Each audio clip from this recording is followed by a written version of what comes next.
Olá pessoal, Shalom, graça e paz. Meu nome é Thiago. Estou aqui para apresentar para vocês a nossa Escola de Discípulos. Nessa primeira aula nós vamos abordar o tema mudança de vida, ou processo de conversão. Nessa primeira aula nós vamos falar um pouco sobre quando nós nos convertemos a Cristo. Quando nós nos convertemos a Jesus, mudanças radicais acontecem na nossa vida. E essas mudanças elas ocorrem em 4 níveis ou em 4 áreas da nossa vida. E quais são essas áreas? Na área espiritual, na área sentimental, na área financeira e na área familiar. E quando essa mudança ocorre, algumas perguntas surgem. O que aconteceu com você? Ou por que você está tão diferente? Porque a mudança, ela é visível. O processo de mudança, ele é totalmente transparente. Isso ocorre, essa mudança ocorre porque nós nos reconciliamos com Deus. Decidimos viver uma nova vida, ou seja, Deus nos deu a oportunidade de mudarmos, a oportunidade de ser pessoas melhores. E nessa primeira lição, você vai entender alguns princípios básicos dessa nova vida que você recebeu. Tá preparado? Vamos lá. Nesse momento, quando nós decidimos mudar de vida, nós recebemos uma nova posição no mundo espiritual. E qual é essa nova posição que recebemos? Antes de entendermos essa nova posição, nós precisamos entender que existem 2 tipos de império no mundo espiritual.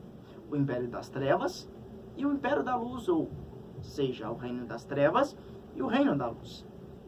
O reino das trevas é o reino de Satanás, é o reino do inimigo.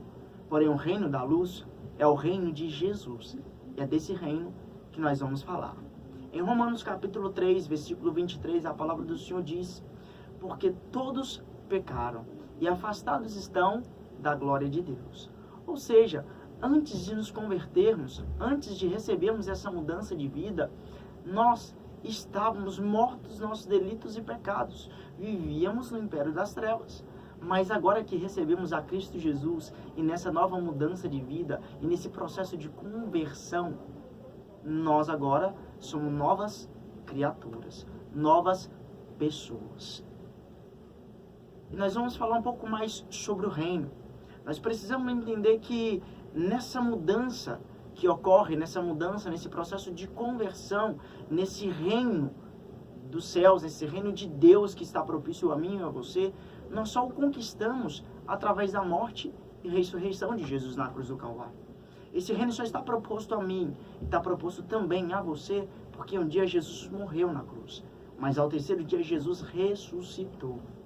E a palavra do Senhor diz em Colossenses capítulo 1, versículo 13 ao 14, pois ele nos resgatou do domínio das trevas e nos transportou para o reino do seu Filho amado. E nos transportou para o seu reino do seu Filho amado, ao saber que Jesus, quando morreu na cruz, trouxe perdão para os nossos pecados. Isso é salvação. É esse reino que eu venho apresentar para vocês. É essa salvação que eu venho apresentar para vocês. Nessa mudança de vida, recebemos o reino espiritual.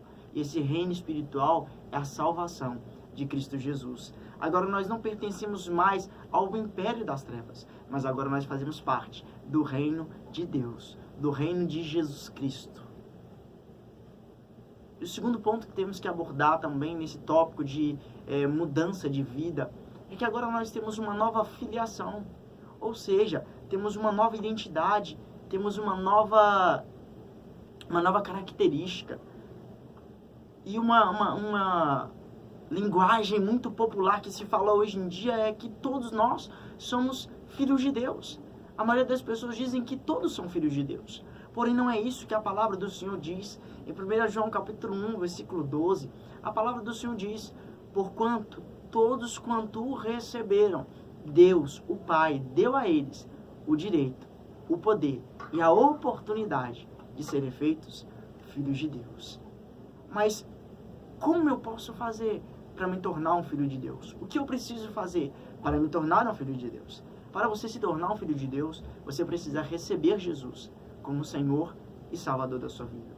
Toda pessoa que quer se tornar filho de Deus, ela precisa primeiramente receber Jesus como Senhor e Salvador da vida dela. Aí deixamos de ser criatura e passamos a filiarmos como filhos de Deus e passamos a ser, de fato, filhos de Deus. E como filho de Deus, nós temos alguns benefícios. Como filho de Deus, temos alguns privilégios. E o primeiro privilégio que nós temos como filho de Deus é que nós temos livre acesso à presença do Pai. Livre acesso à presença do Pai de qual forma, por qual meio? Por meio da adoração e por meio da oração. O véu do templo foi rasgado de alto a baixo. Não há nada que impede que você se achegue até a Deus. Você pode adorar a Deus, abrir o seu coração, dizer palavras de amor, palavras de adoração a Ele. Você pode orar a Ele em qualquer lugar, em qualquer momento, que Ele vai ouvir você. A palavra do Senhor diz que os ouvidos dele estão inclinados, para que Ele possa sempre nos ouvir. E como filho de Deus, você conta com um cuidado todo especial de Deus para com a sua vida. A partir desse momento, quando você entra nesse processo de conversão, quando você recebe essa mudança de vida, você passa a contar com o cuidado do seu Pai. Você passa a conviver com o cuidado de Deus com a tua vida. Não há ninguém nessa terra que possa cuidar de mim, de você, como Deus, Ele cuida. E como filho, você pode viver os planos de Deus para a sua vida. Deus, Ele tem milhares e milhares e milhares de planos para a sua vida.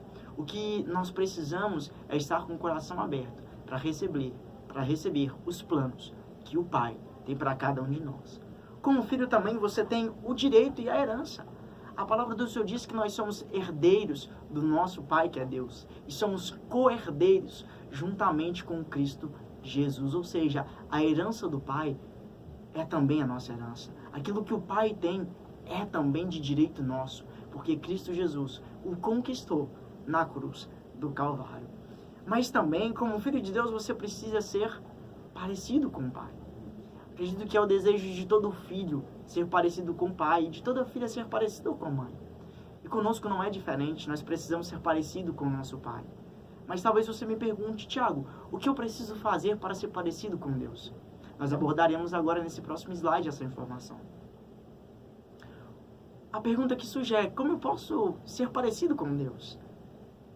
A palavra do Senhor diz em 1 Pedro, no capítulo 1, versículo 14 ao 15, como filhos sede desobedientes, não deixem o amador amoldar pelos seus desejos, mas antes, sede santos, como também é santo aquele que vos chamou das trevas para a maravilhosa luz. Se queremos ser filhos parecidos com o Pai, precisamos andar em santidade, precisamos viver em santidade. Ser parecido com o Pai é ser santo. Nós vamos entender agora o que significa esse ser santo. Talvez você não saiba o significado dessa palavra. Ser santo, ou ter santidade, precisa ser a nossa marca. A santidade precisa ser a marca na vida de todos aqueles que estão passando por um processo de conversão, ou que se converteram, que estão em um processo de mudança de vida. A santidade precisa fazer parte da nossa vida, como a santidade ela faz parte do caráter de Deus. A santidade precisa fazer parte do nosso caráter. A palavra santidade significa ser separado ou ser santo. Mas o que significa esse ser separado? Ser separado do mundo, ser retirado das coisas desse mundo, dos desejos, dos prazeres desse mundo, para nos tornarmos parecidos com Deus, para carregar em nós a santidade, o caráter de Deus. Nós não podemos ser igual às pessoas do mundo, são igual o mundo é. Nós precisamos ser diferente do mundo. Ser santo é ser diferente do mundo. Não fazer aquilo que o mundo faz, mas fazer aquilo que a palavra de Deus nos ensina, que a palavra de Deus nos instrui, que a palavra de Deus nos recomenda. Isso é ser santo, é ser diferente de tudo aquilo que o mundo prega, de tudo aquilo que o mundo tenta imputar em nós, mas é viver a palavra de Deus. Quer ser parecido com Deus? Quer ser parecido com o Pai? Seja santo, seja diferente do mundo. E nós precisamos conhecer os princípios do reino de Deus, até mesmo para sermos santos, para recebermos essa característica de Deus no nosso caráter, nós precisamos conhecer os princípios de Deus. E quais são esses princípios de Deus? Os princípios de Deus é a sua palavra. Todos os princípios de Deus estão contidos na sua palavra. Aconselhamentos, mentoreamentos, instruções, tudo o que nós precisamos está na palavra de Deus.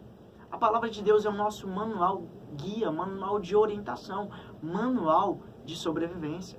Assim como eu e você não conseguimos viver se não nos alimentarmos o nosso físico, nós também não conseguimos viver espiritualmente se não formos guiados, se não formos mentoreados e instruídos pela palavra de Deus. A Bíblia ela contém princípios de Deus para quem quer viver uma vida em santidade. A Bíblia ela tem princípios básicos para quem quer viver uma nova vida em Cristo Jesus. Nós vamos buscar esse conhecimento na verdade, na palavra de Deus, para que sejamos transformados dia após dia. Busque conhecer a palavra de Deus, faça um devocional diário, tire um determinado tempo, ou minutos, ou horas para se dedicar em leitura da palavra, em oração, buscando conhecer a verdade de Deus. E a palavra do Senhor diz em Hebreus, no capítulo 11, que a fé ela vem pelo ouvir, e ouvir da palavra de Deus. Primeiro você precisa ter fé, para que você possa buscar o conhecimento. Só que o conhecimento só vem quando você ouve. A fé só é gerada no meu e no seu coração quando nós ouvimos. Então leia a palavra do Senhor, busque entender essa palavra, para que a fé possa ser gerada e produzida no seu coração. Que você possa viver os princípios de Deus na sua vida. Para que você seja uma pessoa melhor a cada dia, para que você seja alguém ou um filho parecido com o Pai, em todas as suas características e aspectos. Agora eu vou deixar para vocês 3 perguntas de verificação de aprendizagem, para a gente testar o nosso conhecimento dessa aula de hoje. Perguntas que são bem simples sobre aquilo que nós acabamos de estudar, que vocês possam realizar essa avaliação de aprendizagem para a gente testar o nível de aprendizado e o nível de conhecimento que vocês adquiriram nessa aula de hoje. Nós vamos deixar também a descrição do vídeo para que vocês possam acessar e conferir tirar todas as dúvidas, né, referente ao estudo de hoje dessa aula. E para qualquer dúvida que existirem, caso tenha algumas dúvidas, nós vamos deixar alguns canais de atendimento. E quais são esses canais de atendimento e de suporte que nós vamos deixar para vocês? O nosso e-mail, que é discipulosmaranata@gmail.com, e o nosso WhatsApp, para que você possa tirar a sua dúvida diretamente. Conte conosco, estamos à disposição. Conto com você na próxima aula. Shalom, shalom, beijo no coração, graça e paz.